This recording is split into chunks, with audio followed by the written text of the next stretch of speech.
Welcome to Managing Life 101. Today we're going to talk about managing your thought life. That's a good one. Whoa. Yeah.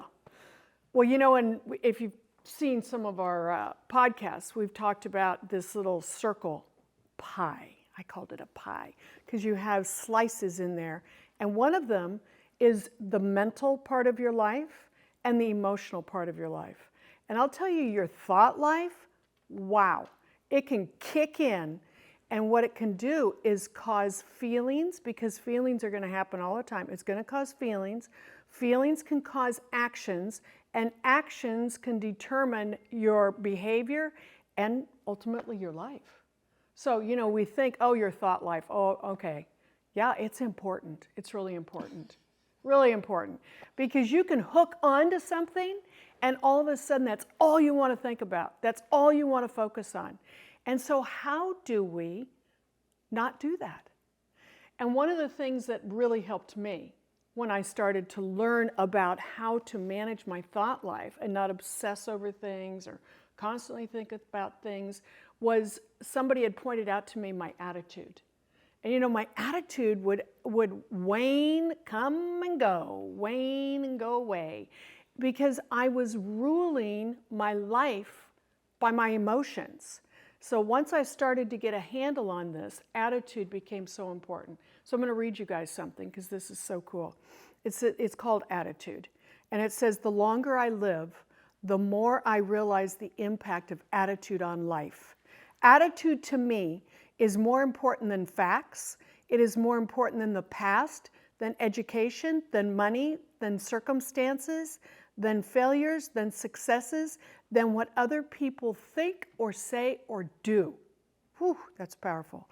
It is more important than appearance, giftedness, or skill. It will make or break a company, a church, a home. The remarkable thing is we have a choice every day regarding the attitude we will embrace for the day. We cannot change our past. We cannot change the fact that people act in a certain way. We cannot change the inevitable.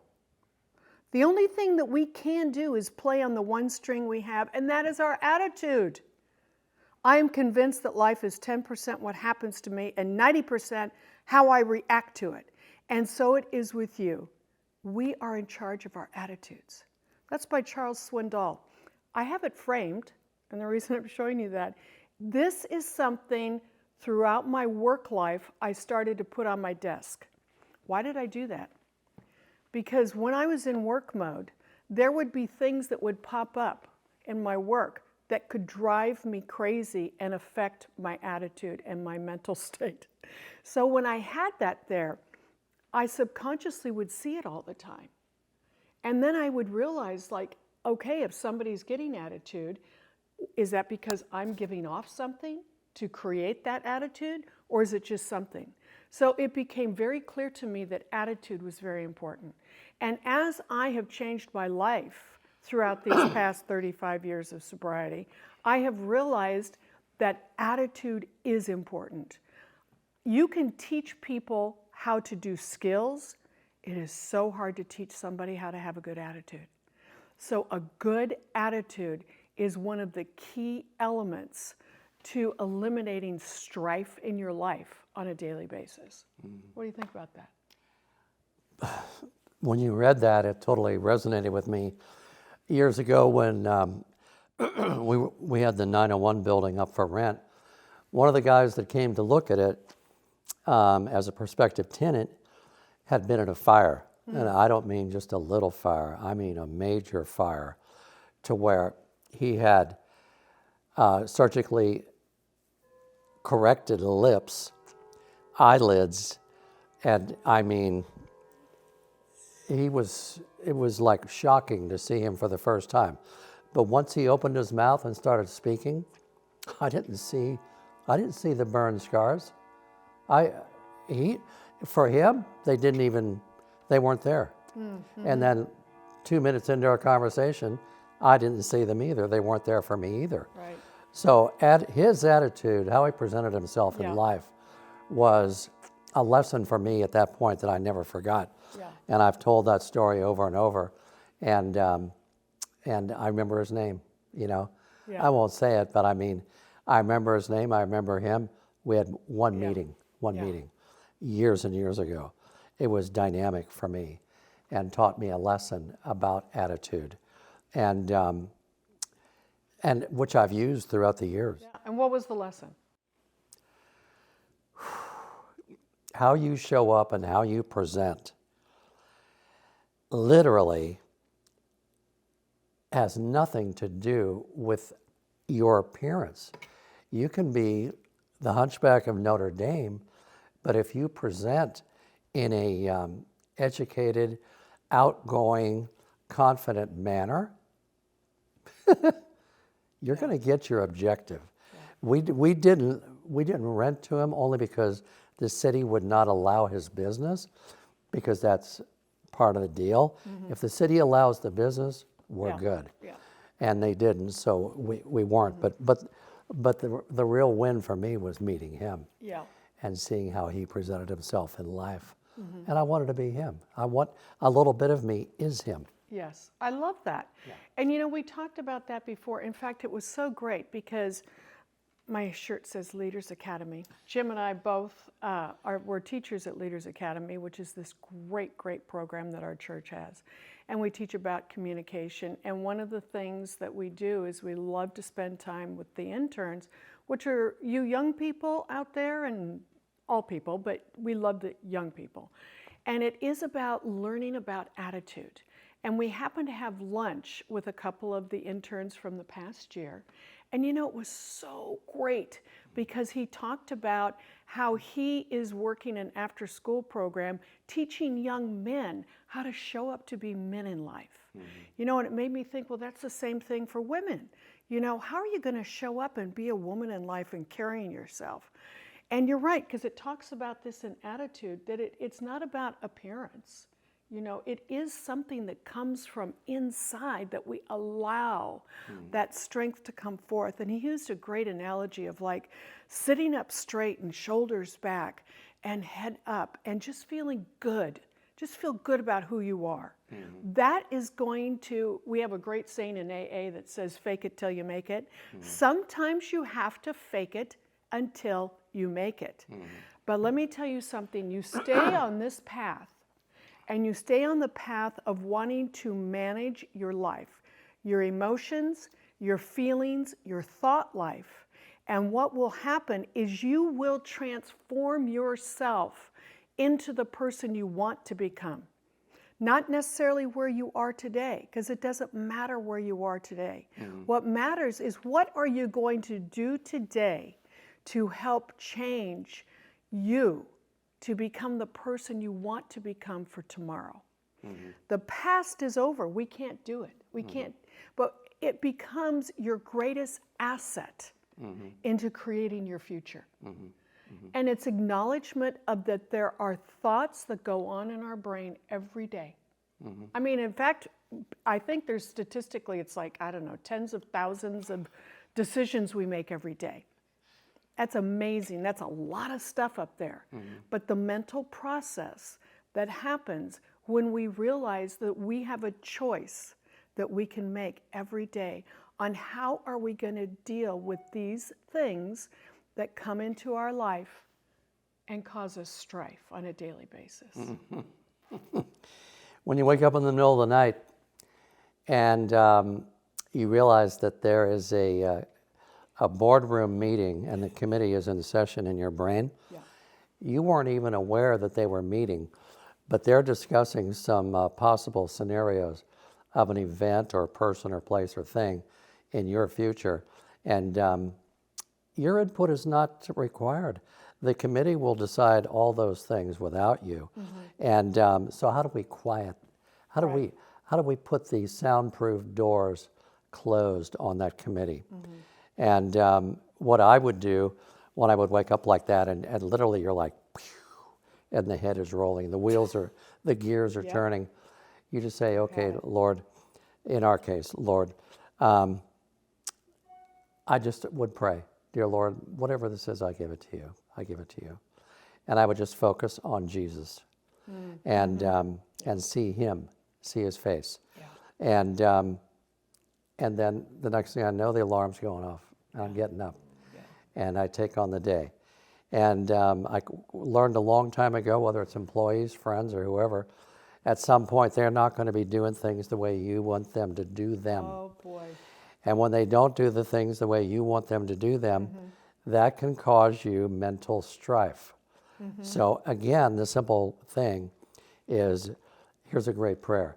Dear Lord, please grant them everything in their lives I want in mine. Yes. I pray for all good things to come their way. What changes?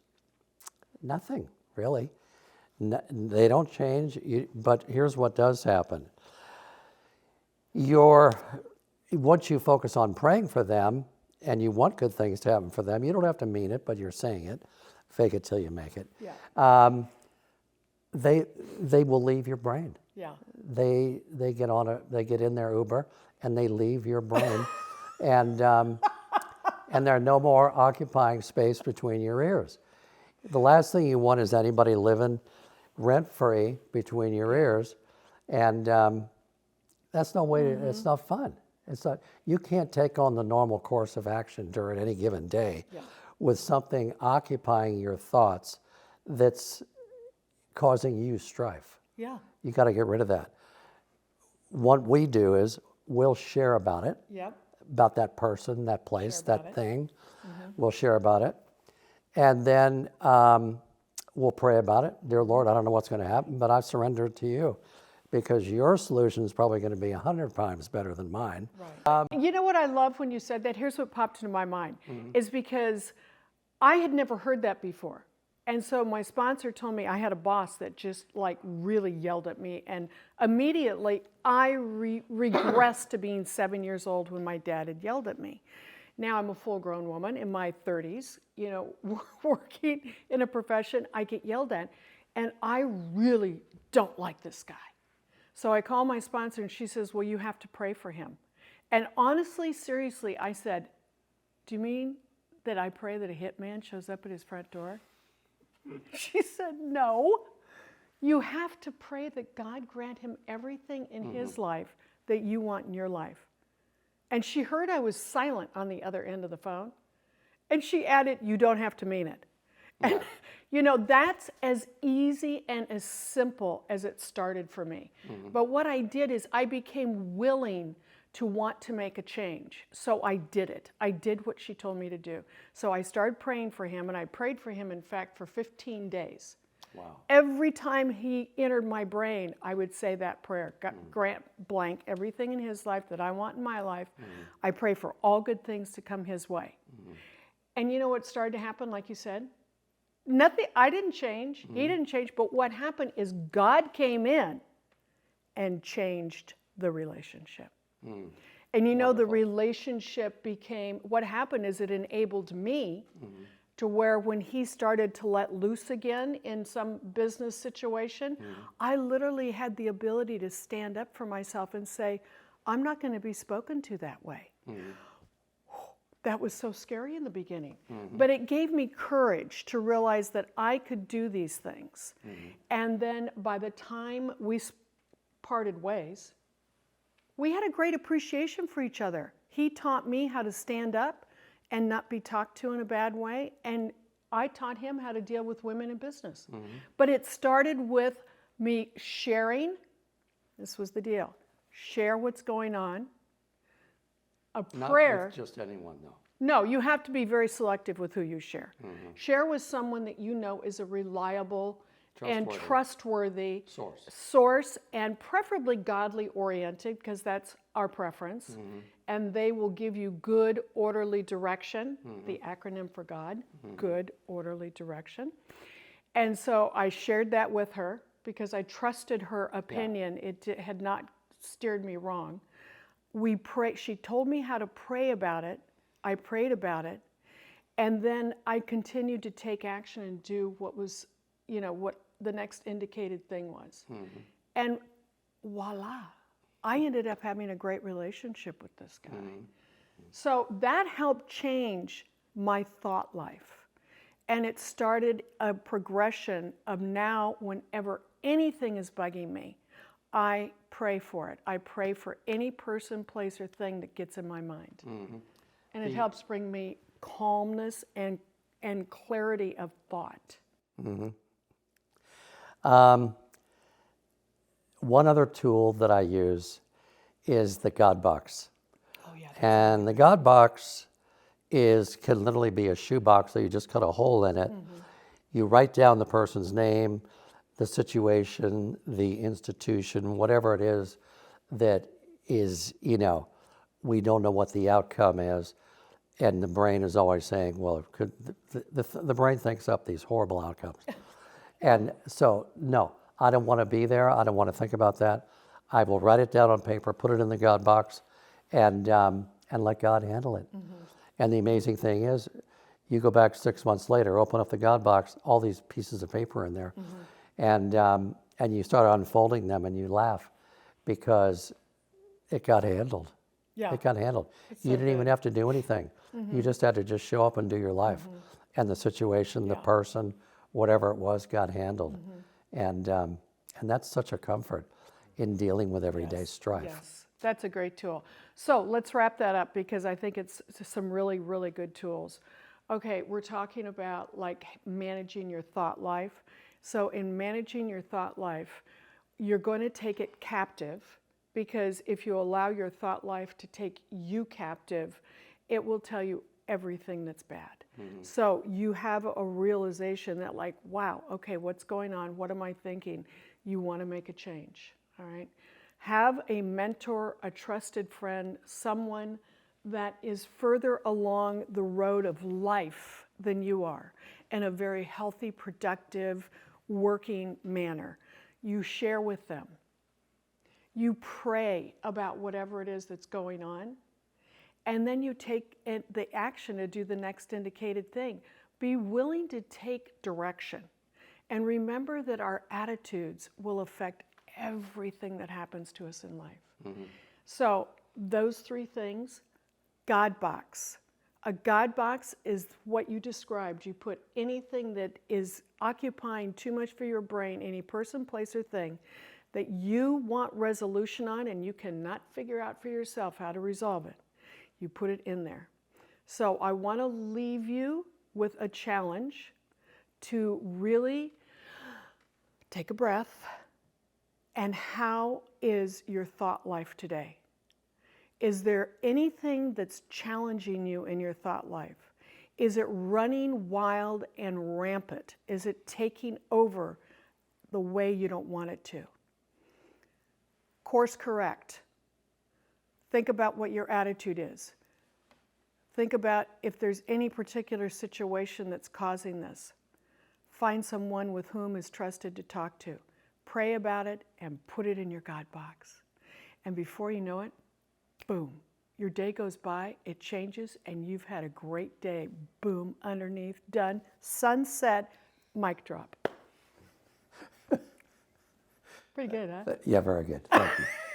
Okay, thanks so much. Take care. We'll talk to you soon. Bye-bye.